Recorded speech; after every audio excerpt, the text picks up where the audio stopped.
അപ്പം ഞാനൊരു ചായൻ്റെ കടിയാണ് ഇത്. 4 ഉള്ളി, അത് ഇങ്ങനെ മുറിക്കണം. എന്നാൽ ചെറുതായി ചെറിയ പീസ് വേണ്ട. ചില്ലി ചിക്കൻ്റെ ഉള്ളി മുറിക്കുന്നത് പോലെ മുറിക്കാം. ഒരു ക്യാപ്സിക്കം ഇതേ വലുപ്പത്തിൽ കട്ട് ചെയ്യാം. കുറച്ച് മല്ലിയില, ഒരു ക്യാപ്സിക്കം, 4 പച്ചമുളക് ഇതേ വലുപ്പത്തിൽ. പിന്നെ ചിക്കൻ 4 പീസ് ചെറുങ്ങനെ കട്ട് ചെയ്തിട്ട് മുളകും മഞ്ഞളും ഉപ്പും കൂടി ഇട്ട് പൊരിച്ചെടുത്തതാണിത്. കുറച്ച് കസ്തൂരി മെത്തി. പിന്നെ ഇതിൻ്റെ മാവുണ്ട്, അത് ഞാൻ നേരത്തെ ഇതിൻ്റെ മാവ് കുറച്ച് പാല്, ഒരു മുട്ട, ഈസ്റ്റ്, ഉപ്പ്, 1/2 കിലോ മൈദ, അത് എല്ലാം കൂടി കൂട്ടി കുഴച്ച് നേരത്തെ വെച്ചതാണ്. ഇത് ഈ പരുവത്തിലായിട്ടുണ്ട്, നല്ലോണം പൊങ്ങി വന്നിട്ടുണ്ട്. ഇനി ഇതിൻ്റെ മസാല തയ്യാറാക്കാം. ചിക്കൻ പൊരിച്ച എണ്ണയാണിത്.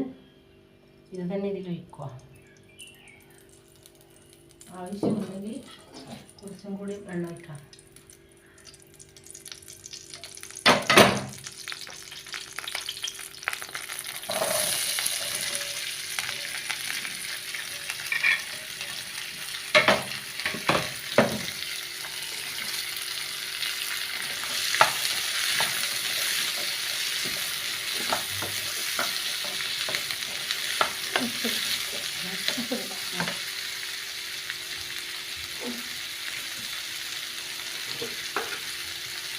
കുറച്ച് ഉപ്പും കൂടി ചേർക്കാം ആവശ്യത്തിനുള്ള.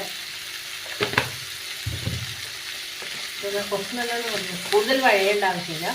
കുറച്ച് വഴറ്റിയതിന് ശേഷം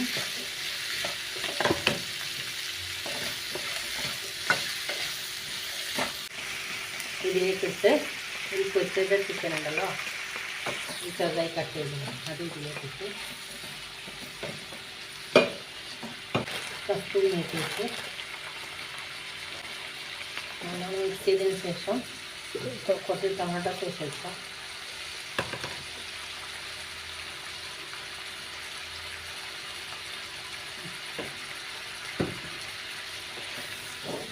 അതിനുശേഷം മല്ലിയും കൂടി ഇടാം.